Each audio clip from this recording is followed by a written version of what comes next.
नमस्कार, मेरा नाम प्राध्यापक PS कांबळे, असिस्टेंट प्रोफेसर दूर शिक्षा केंद्र शिवाजी विश्वविद्यालय कोल्हापुर। आज हम BA भाग 2 ऐच्छिक हिंदी पेपर 4 सत्र 3 इकाई 4 में से लता की शायरी, जिसके कवि है प्रकाश भोसले, इस कविता का परिचय करेंगे। आज के इस वीडियो में लता की शायरी के जो कवि हैं प्रकाश भोसले जी का हम परिचय कराएंगे। श्री प्रकाश रावसाहेब भोसले का जन्म महाराष्ट्र के सांगली जिले के कवठे महाकाल में एक साधारण किसान परिवार में हुआ। प्रकाश रावसाहेब भोसले जी का जन्म हमारा जो तहसील कवठे महाकाल सांगली जिले से आता है और महाराष्ट्र राज्य में है, उस तहसील में हुआ। उनका पारिवारिक परिवार सैनिकी परंपरा का रहा है। आपके दादाजी को प्रथम विश्व युद्ध में राव साहब खिताब के से नवाजा गया था। दादी माँ को वीर पत्नी और वीर माता का सम्मान मिला था। आपने मनोविज्ञान में अंग्रेजी माध्यम से स्नातक की उपाधि प्राप्त की। शासकीय सेवा पाने के प्रयास में असफल होने के कारण आपने कृषि व्यवसाय को अपनाया। पर्यावरण प्रेमी होने के कारण वृक्षारोपण कर खुद पेड़ों की परवरिश की और आसपास के लोगों को भी वृक्ष संवर्धन के लिए प्रेरित किया। राव साहब प्रकाश भोसले जी ने देखिए वृक्षारोपण करके आसपास के लोगों को भी उसे प्रेरणा दी। मयूर पालन के शौक ने आपको पशु पक्षी प्रेमी बना दिया। आज खुले में आपके खेतों में 200 से अधिक मयूर विहार करते हैं। एक सामाजिक कार्यकर्ता के रूप में भी आपने अपनी अलग पहचान बनाई है। प्रकाश भोसले जी कवि के साथ साथ एक सामाजिक कार्यकर्ता के रूप में भी जाने जाते हैं। उन्होंने अंग्रेजी में मनोविज्ञान विषय में स्नातक की उपाधि प्राप्त की। शासकीय सेवा न मिलने पर वो ऐसे ही हाथ पर हाथ रखकर बैठे नहीं, तो उन्होंने अपने कृषि व्यवसाय को अपनाया, वृक्षारोपण किए, अन्य लोगों को प्रेरित किया और उसके साथ साथ मयूर पालन करके उनके खेतों में आज मयूर 200 से अधिक मयूर विहार करते हैं। मातृभाषा मराठी होते हुए भी कवि ने लता की शायरी नामक हिंदी पुस्तक का निर्माण किया। सांगली जिले के होने के कारण उनकी मातृभाषा महाराष्ट्र में रहते हैं, परंतु उन्होंने लता की शायरी नाम की हिंदी में एक पुस्तक लिखी, जिसमें 450 से अधिक शेर और शायरी संग्रहित है, जो लिम्का बुक में एक कीर्तिमान के रूप में दर्ज है। लता की शायरी का अंग्रेजी अनुवाद आदि प्रकाशन जयपुर से प्रकाशित स्वीकृत हुआ है। विमलेश्वरी उपन्यास भी प्रकाशाधीन है, जो चित्रपट निर्माण हेतु स्वीकृत हुआ है। अपने लेखन का प्रेरणा स्रोत प्रकाश भोसले जी महान गायिका लता जी और नेताजी सुभाष चंद्र बोस को मानते हैं। निर्मल स्वभाव के रचनाकार प्रकाश भोसले जी का व्यक्तित्व अपने हाथों में ले दाने चुगने के लिए मयूरों को भी आकर्षित करता है। यानी कि ये प्रकाश भोसले जी का जीवन परिचय हो गया।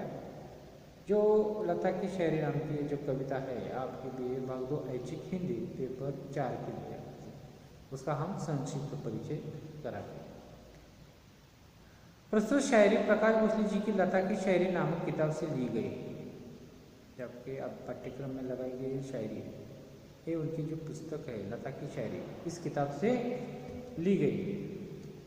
महान गायिका स्वर संग्रामनी लता मंगेशकर जी को कवि माँ मानता है।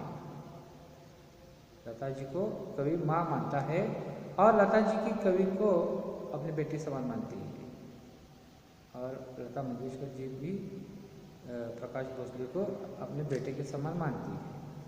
प्रस्तुत शायरी की यह विशेषता है कि शायरी की पहली पंक्ति शुरुआत ल से होती है और दूसरी पंक्ति की शुरुआत ता से होती है।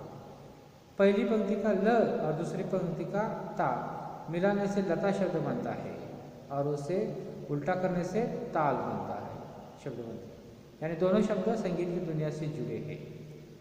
प्रस्तुत शायरी में शायर बेचैन है महान गायिका लता जी से मिलने तथा लता जी के मुंह से खुद को बेटा सुनने के लिए। ये जो कवि है लता जी से मिलने के लिए बेचैन है और उनके मुंह से बेटा सुनने के लिए बेचैन है। वह संगीत की दुनिया में लता जी की आवाज़ की तारीफ कर उनकी आवाज़ भारतीय संगीत क्षेत्र को मिली अनमोल अक्षय देन मानता है। प्रस्तुत रचना से एक और कवि की मौलिक प्रतिभा का तो दूसरी ओर सर्वश्रेष्ठ गायिका लता जी की स्वर साधना का दर्शन होता है।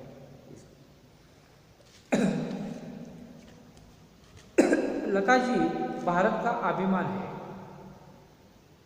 हम सब देखो बचपन से इनके गाने सुनते हैं। लता जी को गान कोकिला कहा जाता है। ये भारत का अभिमान भी है। भारत को लता जी की वजह से विश्व में सम्मान प्राप्त हुआ है। भविष्य में लता जी इस दुनिया में रहे न रहे पर उनका नाम हमेशा बना रहेगा। श्री प्रकाश राव साहेब भोसले ने लता की शायरी नामक किताब लिखी है। इस किताब में लता जी की प्रशंसा यथार्थ पर दृष्टि से की गई है। प्रकाश भोसले ने जो किताब लिखी है लता की शायरी, उसमें लता जी की प्रशंसा यथार्थ पर दृष्टि से की है।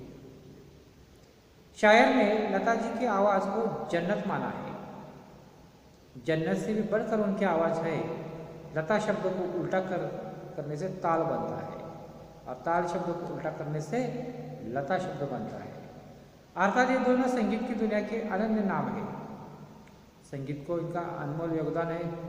लता जी की प्रशंसा करते हुए शायर ने लिखा है, लता कोई नाम न होकर ईश्वर द्वारा दिया हुआ करिश्मा है। लता जी की प्रशंसा करते हुए शायर प्रकाश भोसले ने लिखा है, लता कोई नाम नहीं होकर ईश्वर द्वारा दिया गया करिश्मा है। लता जी की आवाज़ में जादू है। उम्र बीत जाने के बाद भी उनकी आवाज़ में कुछ कमी नहीं आई। इनके आवाज़ रूपी गीतों की प्यास दिनों में दिन बढ़ती जा रही है। इस प्रकार लता की शायरी प्रकाश राव साहेब भोसले ने आंतरिक मन से लता को यथार्थपूर्ण प्रशंसा की है। लता जी भारत की स्वर सम्राज्ञी है। न भूतो न भविष्य की भांति लता जी की आवाज़ रही। आपने कम आयु में ही गीता गाना शुरू किया था। एक गीत देश के लिए गौरव के है। लता जी की आवाज़ पर पूरा देश मनमोहित होता है। हम जानते हैं कि उनकी आवाज़ सुनते ही सब मंत्रमुग्ध हो जाते हैं और एक बार और पसंद में जितना सुनते हो इतना प्यास बढ़ती ही जाती है उनकी आवाज़, उनके गीत सुनने की। लता जी की आवाज़ पर पूरा देश मनमोहित होता है। इसके गीत आवाज़ के कारण हृदय में बज जाते हैं। कवि ने इनकी आवाज़ की यथार्थपूर्ण दृष्टि से तारीफ की है। शायर ने उपरोक्त शेर में लता की आवाज़ का प्रशंसा की है। प्रशंसा करते हुए शायर ने लिखा है, लगता है यकीनन तेरी आवाज़ में कोई जादू है भरा हुआ। लगता है यकीनन तेरी आवाज़ में कोई जादू भरा हुआ। तारीफ तेरी आवाज़ की करने के लिए एक बुजुर्ग बेजुबा परेशान हुआ। लगता है यकीनन तेरी आवाज़ में कोई जादू है भरा हुआ। तारीफ तेरी आवाज़ की करने के लिए एक बेजुबा परेशान हुआ। यानी कि दो जो पंक्तियाँ हैं हम देखेंगे कि जो पहली पंक्ति है ल से शुरुआत होती है। लगता है इस शब्द में ल है और दूसरी जो पंक्ति है तारीफ शब्द से शुरू होती है। पहला शब्द है ता, यानी कि ल ता मिलकर ये शब्द ऐसे होता है। अर्थात लता जी की आवाज़ में जादू है और उनकी तारीफ जितनी ज़्यादा की जाए उतनी कम है। लता जी की तारीफ करने के लिए शब्द नहीं है। इस प्रकार इस जो लता की शायरी की कविता है हम पाठ्यक्रम के प्रकाश भोसले ने लिखी है। आज के वीडियो में हमने प्रकाश भोसले जी का परिचय देखा। प्रकाश राव साहेब भोसले जी का जन्म महाराष्ट्र में हुआ है। सांगली जिले के कवठेमहांकाळ तहसील में एक किसान परिवार में हुआ है। उनका परिवार सैनिक की परंपरा से जुड़ा है। उनके दादाजी विश्वयुद्ध में राव साहेब किताब मिला था और उनकी दादी माँ को वीर पत्नी और वीर माता का सम्मान मिला था। प्रकाश भोसले जी ने मनोविज्ञान में अंग्रेजी के माध्यम से स्नातक की उपाधि प्राप्त की। उनकी मातृभाषा मराठी है। जो उनकी किताबें लता की शायरी है, इस किताब में से ये लता की शायरी जो पंक्तियाँ है ये ली गई है। तो आज के इस वीडियो में हमने प्रकाश भोसले जी का परिचय और इस कविता का संक्षिप्त परिचय देखा। तो इसके साथ धन्यवाद।